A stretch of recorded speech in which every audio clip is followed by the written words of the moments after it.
नमस्कार दर्शकों, आप सभी का स्वागत है नवभारत न्यूज़ 24/7 में और मैं हूं आपके साथ अजयदीप सिंह बलवाल। दर्शकों, विधानसभा चुनावों को लेकर इस समय हर एक राजनीतिक दल उन समुदाय के पास जा रहा है, उन लोगों के पास जा रहा है जो काफ़ी सालों से, लंबे अरसे से हिंदुस्तान की धरती पर अभी भी पिछड़े हैं। और बात जब ST, SC, OBCs की आए तो ये एक ऐसा तबका है जो इंसाफ की गुहार पिछले कई सालों से लगा रहा है जब से देश आज़ाद हुआ है। तो फिलहाल विधानसभा चुनावों के चलते भारतीय जनता पार्टी से OBC को लेकर कुछ नाराजगियां हैं।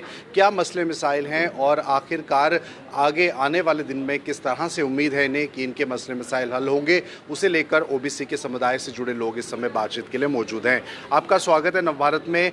आपने इस पे लिखा है वोट की चोट BJP को। भारतीय जनता पार्टी पर कहीं ना कहीं निशाना जो है आपके द्वारा साधा जा रहा है, वो भारतीय जनता पार्टी जो सबको साथ लेकर चलने की बात करती है, सबके विकास की बात करती है, आखिरकार किस चोट की बात आप कर रहे हैं? देखिए, ये 11 चोटें हमें BJP ने 10 साल में पहुंचाई हैं हमको।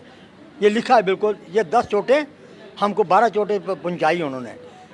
मैं कहता हूं कि सबसे पहली चोट मैं आपको एक ही चोट में गिन के सुना देता हूं कि जब 31 अक्टूबर 2019 को जम्मू कश्मीर UT में कन्वर्ट हो गया, तो विच मीन्स कि सभी सेंट्रल कानून जो हैं वो जम्मू कश्मीर में लागू होंगे। अब तो मतलब कहने का कि state reservation act 2004, state reservation act 2004 जो धारा 370 के अंतर्गत बना हुआ था, उसको लागू रखा।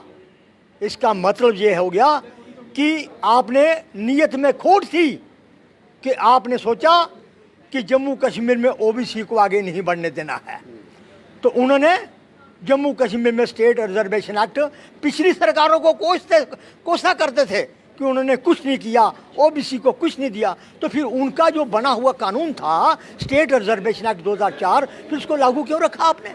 इसका मतलब आपने भी वही सोच रखी। ये पहली चोट हमारे ऊपर मारी गई। दूसरी चोट 2020 में जब स्टेट कमीशन जो था यहाँ पे, जो state backward class commission 1997 assembly में पास किया गया था, उसके अंदर 2 नुमाइंदे होते थे OBC के। वो बात रखते थे जाकर सब अपने चीफ मिनिस्टर के साथ, चेयरमैन के साथ, पब्लिक में। लेकिन जब इनकी सरकार आई, इन्होंने ऐसा कानून, ऐसा बैकवर्ड क्लास कमीशन बनाया कि जिसके अंदर GD शर्मा 92 साल के, उसके अंदर 2 मेंबर जो नॉन OBC, उनका कोई OBC से ताल्लुक नहीं है। दूसरी चोट पहुंचाई। इसी तरह 12 चोटें पहुंचाई उनको 11। तो हमने भी सोचा अब चुनाव आ गया है जब, तो हमारे पास भी बाबा साहब ने, यार हमको सभी समाज बैठा हमारा, बैठ के हमने विचार किया तो बाबा साहब ने हमको भी दिया हुआ भाई चोट मारने के लिए थोड़ा। कांग्रेस की बात करें तो BJP उनके मैन्युफेस्टो पर ये कह रही है कि एंटी रिजर्वेशन मैन्युफेस्टो है, OBCs के खिलाफ ये मैन्युफेस्टो है। क्या लगता है आपको, कांग्रेस यहाँ पर जाति जनगणना की भी बात करती है, तो ऐसे में आपको लगता है कि उनका जो मैन्युफेस्टो है वो एंटी रिजर्वेशन है, चाहे वो ST हो, SC हो, OBCs हो? ये भ्रम फैलाया जा रहा है बिल्कुल। जिनको आपने देखा होगा कि म्यूनसिपैलिटी एक्ट जो 2000 का है और पंचायती राज एक्ट 1999 का, इसके अंदर अमेंडमेंट हो चुकी है कि OBC के बिना चुनाव नहीं होंगे। ये जब सवाल ये पैदा होता है कि उसके लिए डेडिकेटेड कमीशन बनता है हर स्टेट के अंदर, लेकिन यहाँ बनाया गया 11/6/2024 को, लेकिन उसके अंदर कोई OBC का मेंबर नहीं है। चेयरमैन बाहर का नॉन OBC है। मेरा मतलब कहने का, पिछला कमीशन बनाया इंक्लूजन एक्सक्लूजन का, उसमें भी कोई चेयरमैन OBC का नहीं, मेंबर OBC के नहीं, तो ये भी इसमें भी मेंबर OBC के नहीं। तो मेरा मतलब कहने का कि जिन लोगों ने मुझे नीच बनाया, शूद्र बनाया, जिन्होंने मुझे OBC बनाया, वही लोग मेरी रहनुमाई करेंगे वहाँ बैठ के कमीशन के अंदर। कौन सा न्याय देंगे मुझे वो? तो मेरा मतलब कहने का कि विचारधारा जो मैनिफेस्टो जो BJP का है वो गलत है। मैं कहना नहीं चाहता था कि प्रधानमंत्री ने 2014 में यहाँ बोला कि सबसे ज़्यादा नुकसान OBC को हो रहा है। प्रधानमंत्री जी, आप झूठ बोल रहे हो। बिल्कुल क्योंकि भारतीय जनता पार्टी के जब भी बड़े कद्दावर नेता रहते हैं वो इस बात को कभी भी नकारते नहीं है कि ओबीसीज के साथ हो रहा है वो गलत हो रहा है। खुद गृह मंत्री अमित शाह ने भी जम्मू का जब भी दौरा किया है ओबीसीज के मसले को लेकर उन्होंने भी बात की है। आपको क्या लगता है, आपसे भी बात करेंगे कि अब चुनाव आ रहे हैं, ऐसे में हर एक राजनीतिक दल आपके पास आएगा, वोट की अपील करेगा। एनसी भी लंबे अरसे से जम्मू कश्मीर में रही है, एनसी कांग्रेस का गठबंधन पहले भी हुआ है। क्या लगता है आपको कि राजनीतिक रोटियां सेकने के लिए इस समय वादे किए जाएंगे या फिर कुछ आपको एनसी या अन्य राजनीतिक दलों से भी उम्मीद है जिसमें कि पीडीपी और कांग्रेस भी है? देखिए सर, बात ऐसी है कि 2014 में प्रधानमंत्री श्री नरेंद्र मोदी जी जो अपने खुद को ओबीसी कहते हैं, तो हमारे हितकारी बन के हमारे साथ हमारे लोगों को गुमराह किया गया कि मैं आपका रहनुमा बन के आया हूं ओबीसी का। जो ओबीसी के अधिकार पिछली सरकारों ने आपने दबा कर रखे थे आपके, मैं आपके सब अधिकार देने वाला हूं, दे दूंगा। मैं आपसे वादा करता हूं, आप हमको वोट दिए, आप हमें पावर में लाइए, ओबीसी के लिए जितने अधिकार हैं हम सबको बरगुजार करेंगे। 2014 में हमारे लोगों ने खुलकर वोट दिया, फिर वो कहने लगे नहीं हमारी पावर वो फुल पावर में नहीं है, हमारी सरकार फुल में है। फिर 2019 में जब इलेक्शन हुआ तो 2019 में वो फुल पावर में आ गए, लेकिन 2014 और 19 के बीच में कुछ नहीं हुआ। तो 2019 में उन्होंने 370 का जो हमें कहते थे कि बहुत बड़ी अड़चन है, बहुत बड़ी रुकावट है, 370 उन्होंने एब्रोगेट कर दी। एब्रोगेट करने के बाद हमारे लोगों को काफ़ी खुशी हुई कि अब तो कॉन्स्टिट्यूशन इंडिया का लागू होगा, इंडिया की जो रिजर्वेशन पॉलिसी है वो लागू होगी। अलबत्ता ऐसा हुआ नहीं है। तो आपको लगता है कि सिर्फ एक मिनट मुझे बात करने दो आप। अलबत्ता ऐसा नहीं हुआ है, लेकिन 31 अक्टूबर 2019 को पार्लियामेंट में जम्मू कश्मीर के लिए रीऑर्गेनाइजेशन एक्ट बनकर जब बाहर आया तो उसमें ओबीसी के रिजर्वेशन की कोई बात नहीं। वही 2004 वाले कानून, वही राइट्स, वही रूल्स वही लागू रहे।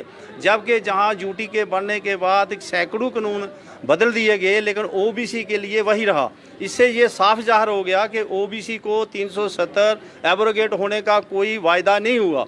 उल्टा ये किया कि 2020 में, जैसे मेरे साथी ने बताया कि 2020 में जो 1997 का एक्ट बना था वो तोड़कर इन्होंने उसमें भी हमारे लोगों को बाहर कर दिया। जब हमारे लोग उस एक्ट में उस मेंबर होते थे, उस कमीशन में, ओबीसी कमीशन में मेंबर होते थे, वो भी हमारे लोग बाहर से कर दिए। फिर 2020 में जो हमारे बच्चों को, ये देखिए सबसे बड़ा कत्ल जो होगा, छोटे छोटे बच्चे प्री मैट्रिक पोस्ट मैट्रिक बच्चों का इन्होंने स्कॉलरशिप पर्टिकुलरली ओबीसी के लिए बंद किया। जब एससी को मिल रहा है, एसटी को मिल रहा है, तो ओबीसी के लिए क्यों? हमने कई धरने लगाए, कई मेमोरेंडम दिए, पार्लियामेंट तक करके, लेकिन ये सरकार, ये बीजेपी की सरकार एक तरफ से सुनती है, ये सिर्फ गुमराह करती है। वो लोगों को गुमराह करके, लोगों को मजहब में डालकर, उनको जातिवाद में डालकर, उनको तकसीम करके, वोट हासिल करके अपने वहाँ गद्दी पर बैठना चाहते हैं और वही लाना चाहते हैं जो आज से 500 साल पीछे के हालात थे, हमें वहाँ ले जाना चाहते हैं। चाह रहे हैं कि आपके भी जो नुमाइंदे हैं वो इस इलेक्शन में खड़े हों? नहीं, नुमाइंदों की बात अलग है, वो पार्टियों का काम है कि जो इतना पॉपुलेशन है जिसकी 52-53% पॉपुलेशन है, वो उन पॉलिटिकल पार्टियों का काम है उनको नुमाइंदगी देना। अगर जो पॉलिटिकल पार्टियां हमें नुमाइंदगी नहीं दे रही हैं तो हमारे लोगों को समझना चाहिए कि अब वक्त हमारे हाथ में आया है, इन लोगों को हम पावर से बाहर कर दें। और कोई हमारे पास साधन नहीं है, एक ही साधन है कि हम इनको पावर में दोबारा नहीं आने देंगे। हर सूरत पर इनको रोकने का पूरा हम यत्न करेंगे। ठीक है, एक आखिरी सवाल इनसे लेंगे। बिल्कुल माता जी, आप काफ़ी उम्र आपकी हो गई है, काफ़ी समय से जद्दोजहद है, जल्दी में बताइएगा अपना जवाब, क्या चाहती हैं अब सरकार? 2-3 लफ्ज़ में बोलूँगी मैं। पहला तो मैं आपका शुक्रिया करूँगी जो चलो हमारी बात वहाँ तक पहुँचा हो गया। तो मैं एक आपको बताऊँगी, हमारी जो बिरादरी है बोरिया बिरादरी जम्मू में मैं लिस्ट में है, लेकिन प्रधानमंत्री 3 दफ़ा जीते हैं, लेकिन प्रधानमंत्री सेंटर की लिस्ट में है, नहीं डाली हमारी बिरादरी का नाम। तो हमारे छोटे छोटे बच्चे हैं वो भी बेकार हो रहे हैं, स्कूल में नहीं डालते हैं।